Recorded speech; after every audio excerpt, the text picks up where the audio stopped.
나실인에 관한 말씀을 좀 나누려고 하는데요. 나실이라는 단어는 구별되다 또는 분리되다 하는 뜻을 가지고 있습니다. 우리가 많이 사용하는 말 중에 거룩하다는 단어와 거의 같은 의미라고 보시면 됩니다. 그래서 나실인이라고 하면 거룩한 사람 정도의 의미가 되는데요. 거룩한 사람이라면 여러분은 어떤 이미지가 떠오르십니까?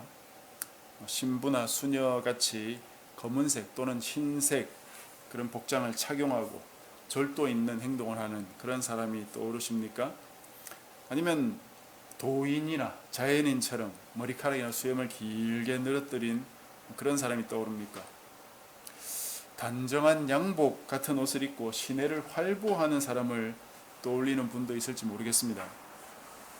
하나님께서 하나님 백성에게 거룩하기를 요구한다는 사실은 우리도 잘 알고 있지만 실제로 그것이 무엇일까 하는 부분은 잘 모르는 경우가 많이 있는 것 같습니다. 오늘 이 나실인의 법을 통해서 이런 부분에 대한 의문을 우리가 좀 풀었으면 좋겠습니다. 거룩이라는 단어는 이전에도 말씀드렸지만 단순히 구별되다 그런 뜻을 가지고 있습니다.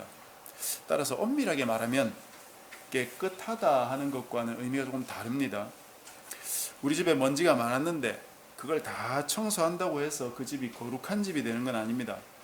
비록 오랫동안 청소를 하지 못해서 여기저기 거미줄이 있고 먼지가 보여도 그곳이 하나님이 임하는 곳이라면 바로 거기가 거룩한 곳이죠.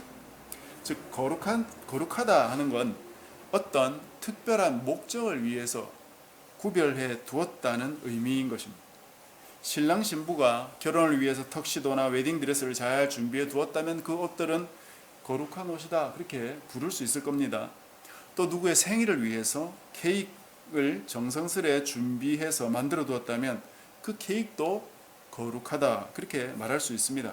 그러나 성경에서 말하는 거룩이라는 것은 그것보다 한 걸음 더 나아가서 바로 하나님 자신과 그분의 사역을 위하여 구분해 둔 것, 그것이 바로 거룩한 것이 됩니다. 그것은 때로 사람일 수도 있고 어떤 기구가 될 수도 있고 또는 재물이 될 수도 있습니다. 무엇이건 하나님을 위해서 하나님의 사역을 위해서 구분해 놓은 것이라면 그것은 거룩한 것입니다. 그래서 성경에서 말하는 그 거룩의 범위는 상당히 넓습니다. 가장 넓게는 하나님 백성 전체를 가리킵니다. 하나님 백성은 거룩하기 때문입니다. 여러 번 말씀드렸지만 출애굽기 19장 5, 6절에 보면은 이런 말씀이 있죠. 세계가 다 내게 속하였나니 너희가 내 말을 잘 듣고 내 언약을 지키면 너희는 모든 민족 중에서 내 소유가 되겠고 내게 대하여 제사장 나라가 되며 거룩한 백성이 되리라. 하나님께서 선택한 백성을 거룩한 백성이라고 부르고 있습니다. 바로 이 말씀을 받아서 베드로 사도도 베드로전서 2장 9절에 이렇게 말했습니다. 너희는 택하신 족속이 왕같은 제사장들이요 거룩한 나라요 그의 소유가 된 백성이니. 바로 너희들이 거룩한 나라다 이렇게 말했어요. 왜냐? 하나님께서 너희를 택하셨기 때문이고 너희가 하나님의 소유가 되었기 때문이다 말입니다. 그런데 이 하나님의 백성 중에서도 조금 더 거룩한 사람이 있습니다. 바로 레위인들입니다. 이들은 야곱의 12아들 중에 한 명인 그 레위의 후손들이죠. 모세와 아론 역시 레위인입니다. 그러니까 이 레위인들은 이스라엘 백성 전체의 12분의 1에 해당하는 사람들입니다. 민수기 초반에 하나님께서 이스라엘 백성들의 인구, 특히 20세 이상으로 전쟁에 나갈 만한 그 남자의 수를 계수하라 하시면서 레위인은 계수하지 마라 그렇게 말씀하신 걸 여러분 기억하실 겁니다. 왜냐하면 레위인들에게는 하나님께서 전쟁 말고 다른 일을 부과하셨기 때문에 그것은 바로 성막 봉사입니다. 성막을 치고 그 성막 안에 있는 기물들을 관리하고 이동할 때 그것들을 이동시키는 일이 바로 레위인들의 일입니다. 하나님의 백성이 된 이스라엘 백성 안에서도 조금 더 직접적으로 성막과 관련된 일을 하는 이 레위인들을 하나님께서는 한 번 더 구별하셨던 것입니다. 그게 다가 아닙니다. 이 레위인들 중에서 또 한 번 더 구별을 해놓은 자들이 있어요. 그들이 누굽니까? 바로 제사장들입니다. 제사장들은 레위 자손들 중에서도 아론의 자손들입니다. 이들은 제사, 즉 하나님께 드리는 예배를 인도하는 자들입니다. 이런 사람들이 이스라엘 백성들 중에서는 가장 거룩한 사람으로 구별되어 있었습니다. 이렇게 하나님은 거룩이라는 기준으로 말하자면 등급을 나누어 가지고 하나님의 일을 맡기셨던 것입니다. 그런데 레위 자손도 아니고 제사장도 아닌 사람들이 거룩한 사람으로 구분되는 경우가 있었는데 그게 바로 나시린입니다. 나시린은 하나님께서 구별하여 거룩한 사람이 된 게 아니라 자신이 스스로 하나님께 자신을 드려서 거룩하게 된 케이스입니다. 성직자가 아니어도 레위인이나 제사장이 아니어도 하나님을 위해서 살고자 하는 사람들은 나시린의 법을 따라 자신을 하나님께 드리고 거룩하게 살아갈 수 있었습니다. 오늘날 우리는 이방인으로서 하나님의 백성이 된 자들이기 때문에 제사장이나 레위인과는 다른 사람들입니다. 어떤 목사님들은 자신이 대제사장인 것처럼 그렇게 주장하는 분들도 있지만 그건 오직 이스라엘 백성들에게만 해당되는 이야기일 뿐입니다. 오늘날 목사는 제사장도 아니고 레위인도 아닙니다. 그냥 하나님을 경외하는 한 명의 이방인일 뿐이에요. 그래서 하나님을 사랑하고 하나님을 위해 무언가 거룩한 사람이 되고 싶다 하는 그런 사람들은 바로 이 나시린의 법을 잘 살피고 이들에게 주신 말씀 안에서 그 거룩의 정신과 교훈을 찾아보는 것이 아주 좋을 것입니다. 그렇다고 우리가 나시린이 되는 것은 아니지만 이 말씀 안에서 하나님의 영원한 뜻을 발견하고 우리 자신에게 적용을 한다면 오늘날 우리가 거룩하게 사는데 중요한 지침이 될 수 있을 것입니다. 오늘 본문에 보면 나시린이 어떻게 해야 하는지에 대해서 하나님께서 모세에게 설명하시는데 세 가지 정도 나옵니다. 먼저 3, 4절에 보면 먹는 것에 대한 금지가 나옵니다. 포도와 술을 금지하신 것입니다. 포도로 된 것은 술이든 식초든 생포도든 건포도든 그 포도의 씨나 껍질이라도 먹지 못하게 하셨어요. 그리고 독주라고 되어 있는 술은 발효주를 말합니다. 포도 같은 과일이 아니라 곡식을 발효시킨 술을 가리킵니다. 술을 먹지 못하게 하신 것은 그 술이 사람의 정신이나 감각의 일부를 무디게 해서 여러 가지 실수를 유발하기 때문일 겁니다. 그런데 포도를 먹지 말라고 하신 이유는 뭘까요? 포도주라면 그건 술이니까 금한다는 것을 이해할 수 있겠지만 포도는 생과일인데 그것마저 먹지 못하게 하시는 이유는 뭘까요? 포도 하나를 먹으면 포도주가 생각이 나니까 그럴까요? 뭐 그럴 수도 있겠습니다. 그래서 원천 차단을 위해서 포도 자체를 먹지 못했을 수도 있겠죠. 아니면 포도와 포도주는 잔치를 연상시키니까 이 거룩한 어떤 그런 것은 잔치처럼 흥겹고 기쁘고 이렇게 즐기는 것보다는 어떤 고난이나 절제의 길이 되어야 되니까 그것을 하지 못하게 하신 것일까요? 뭐 그것도 일리가 있을 수는 있습니다. 그런데 그것보다 조금 더 중요한 근거가 예레미야 35장에 나옵니다. 예레미야 35장에 보면 하나님께서 예레미야에게 레갑이라는 그 사람의 자손들을 한 방에 불러가지고 포도주를 한번 먹여보라 그 말씀을 하십니다. 그래서 예레미야는 레갑 자손들을 불러가지고 포도주를 마시게 합니다. 그런데 이들이 포도주를 마시지 않겠다고 거부를 해요. 그 이유를 물어보니까 자신들의 선조인 요나답 또는 여호나답이라고 나오는데 그 사람이 약 200년 전에 이스라엘 백성들의 영적인 타락을 보고 자신과 후손들은 결코 저렇게 살지 않겠다라고 맹세하면서 몇 가지 명령을 내렸는데 크게 두 가지 명령이었습니다. 하나는 집을 짓지 말고 장막에 살라. 집 짓지 말고 장막에 그냥 텐트에 살아라 하는 것과, 또 하나는 포도를 농사하지도 말고 포도원을 소유하지도 말고 포도주를 마시지도 말라. 그것이었어요. 왜 그랬을까요? 포도는 농사를 지어야 하는 작물이죠. 농사를 지으려면 떠돌아다녀서는 안 되고 한 곳에 정착해야 됩니다. 그리고 그렇게 하려면 집도 필요하고 포도원도 필요하죠. 그리고 당시로서는 유목민으로 이렇게 여기저기 떠돌아다니며 사는 것보다 한 곳에 정착해서 농사지으며 사는 것이 훨씬 앞선 생활 방식이었어요. 그런데 이스라엘 백성들이 정착해서 농사짓고 살면서 뭘 했느냐? 농사가 잘 되어야 되니까 농경신을 섬기고 비와 바람의 신을 섬겼다 하는 것입니다. 농사에 필요한 우상들을 섬기는 모습을 이 요나답이 본 것이, 그래서 요나답이 도저히 안 되겠다. 우리라도 하나님을 제대로 섬겨야 되겠다. 그렇게 하려면 불편해도 정착해서 농사짓고 그렇게 사는 삶을 포기하고 여기저기 이동을 하면서 유목민으로 살더라도 그 방법밖에 없겠다라고 결론을 내린 것입니다. 이렇게 결단한 자들이 바로 요나답을 위시한 그 레갑의 자손들이었고, 그 삶이 200년 동안 지켜오고 있었다는 것입니다. 쉽지 않은 일이고 여기저기 떠돌아다니는 것은 내일을 예측할 수 없는 삶이지만, 요나답의 명령 이후에 이 자손들은 유목민처럼 수세기 동안 떠돌아다니면서 하나님을 섬겨왔던 거룩한 유목민이 되었던 것입니다.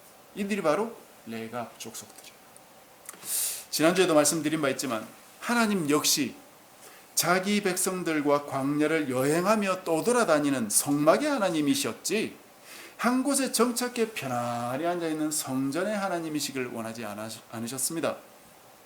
늘 자기 백성과 동행하는 하나님이셨던 것입니다. 유목민의 하나님이셨던 것입니다. 나실인의 삶이 바로 그런 것입니다. 한 곳에 정착하는 삶이 아니에요. 이동하는 삶, 하나님과 동행하는 삶이 되어야 된다는 것입니다. 우리는 어떤 모습으로 살아가고 있습니까? 하나님을 섬기며 하나님이 주신 일을 하면서 사는 것이 호락호락한 삶은 아닙니다. 편안하게 사는 삶도 아니죠. 쉬다가도 호출하면 달려가야 되는 5분 대기조 같은 그런 삶. 몸은 피곤하고 아마 시간도 부족할 겁니다. 그럼에도 불구하고 하나님과 함께 걸어가는 삶이 바로 거룩한 삶이다 하는 것입니다. 올해 우리 교회 성도님들 이야기를 들어보니까 우리 집사님은 또 보직 이동을 하신 것 같고, 우리 청년들도 보령으로 또 다른 곳으로 이동을 준비하고 있죠. 우리끼리는 조금씩 이렇게 거리가 떨어지니까 서운할 수도 있겠지만, 만약 그게 하나님의 뜻이라면 그렇게 이동하면서 사는 것이고, 또 하나님이 불러주시면 또 같이 모여서 함께 또 예배하고 교제할 수 있지 않겠습니까?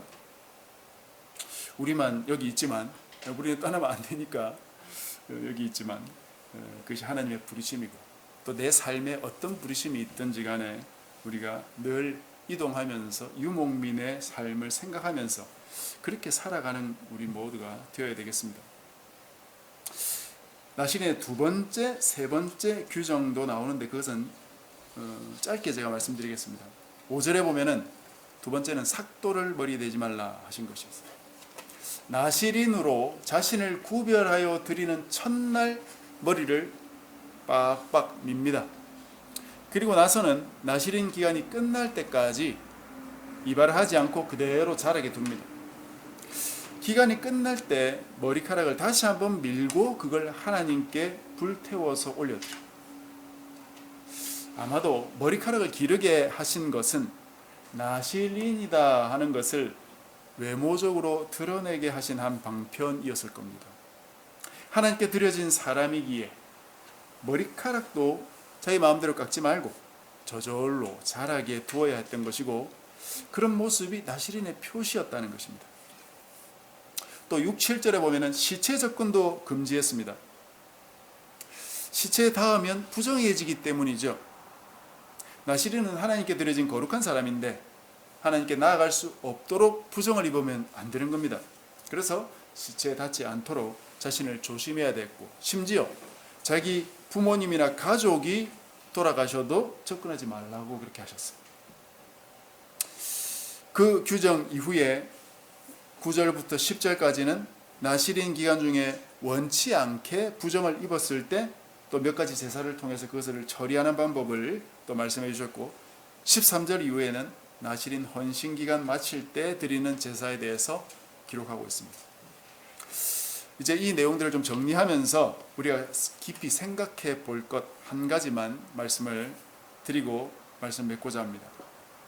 그것은 바로 서론부에 말씀드렸듯이 거룩 또는 거룩한 삶에 대한 정의입니다.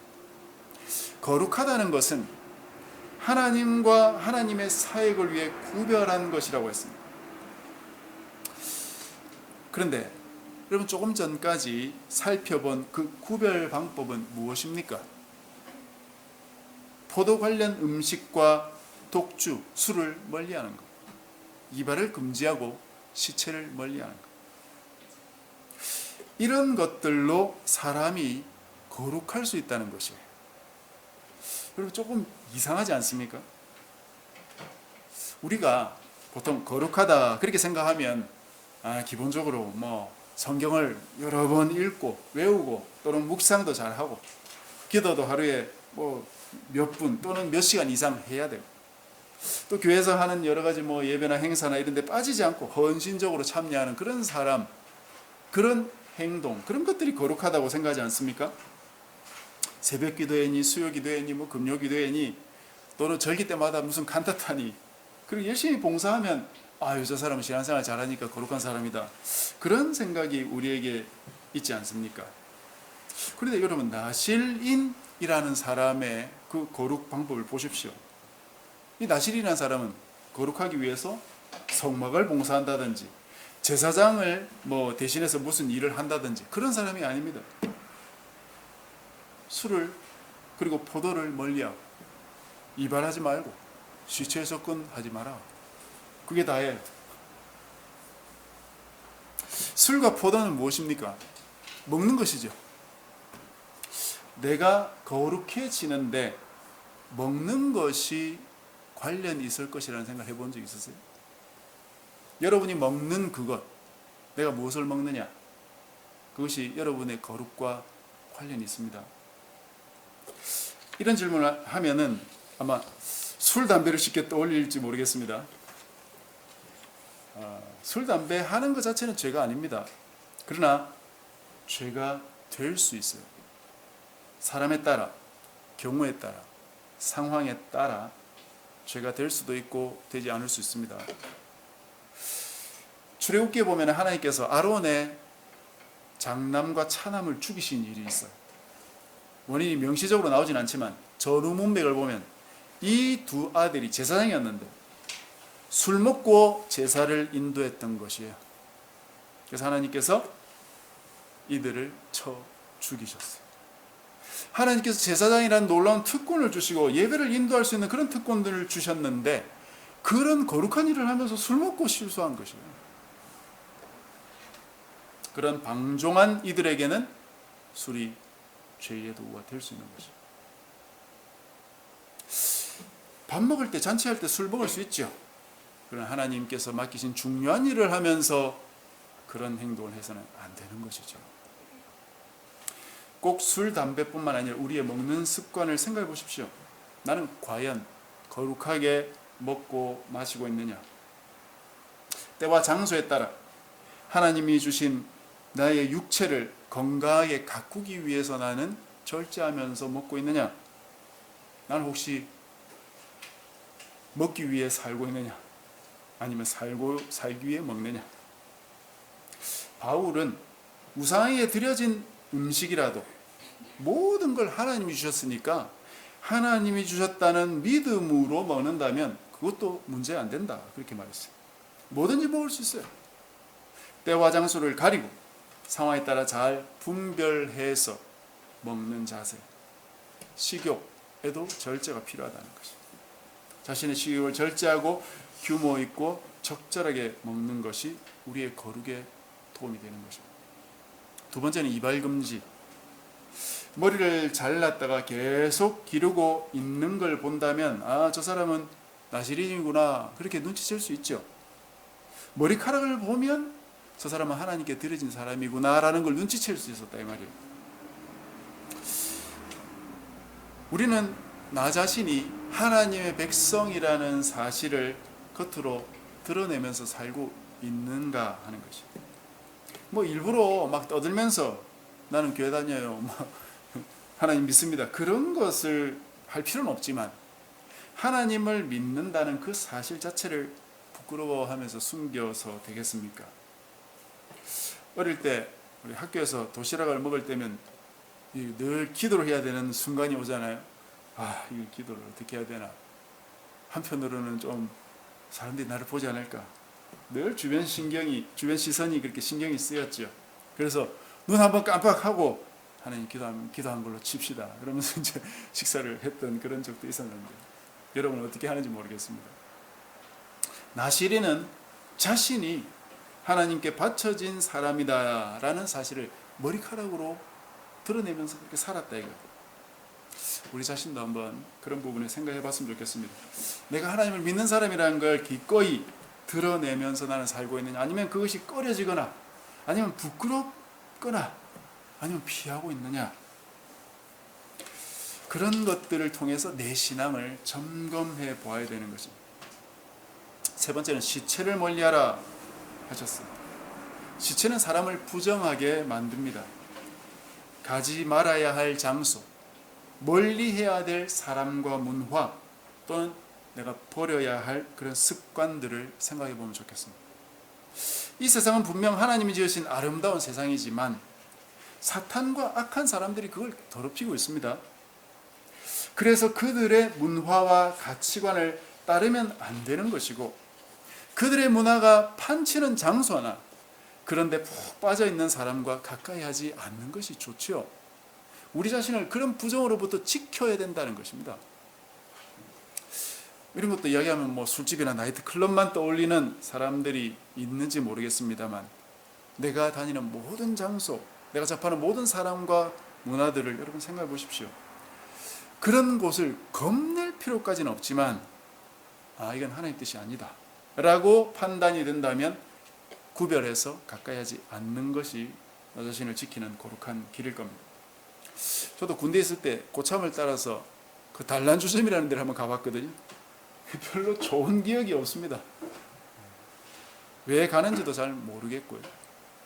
불필요하고 쓸데없는 일, 그런 장소, 그런 것들을 권하는 사람들을 멀리해야 되는 것입니다. 그래야 자신을 지킬 수 있다. 그것이 바로 거룩의 길이다 하는 것입니다. 말씀을 맺겠습니다.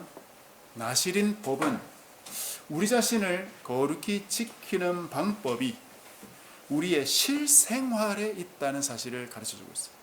먹는 것 조심하고, 내 모습, 내 행동 조심하고, 멀리할 것을 멀리하라 하는 것입니다. 거룩한 사람이 되고자 말씀 묵상하고 기도하고 예배드리는 것 물론 중요합니다. 하지만 그런 거 하면서 기도원에만 들어가 있는 그런 것이 거룩이 아닙니다. 실제 나의 삶 속에서 거룩한 생활과 습관을 형성하고 그것을 따라 살아갈 때 거룩한 사람이다 하는 것입니다. 우리 자신의 삶을 좀 잘 돌아보았으면 좋겠습니다. 그래서 규모 없이 방탕하게 살았다면 다시 한번 바로잡는 그런 기회가 되어야 되겠습니다. 삶의 거룩은 우리의 마음과 머릿속에만 있는 것이 아니라 나의 실생활에 달려있다는 걸 기억하시고 하나님의 말씀대로 행동하며 살아가는 우리 모두가 되시기를 바랍니다. 그래서 거룩한 자녀가 되는 우리 모두가 되시기를 주님의 이름으로 간절히 축복합니다.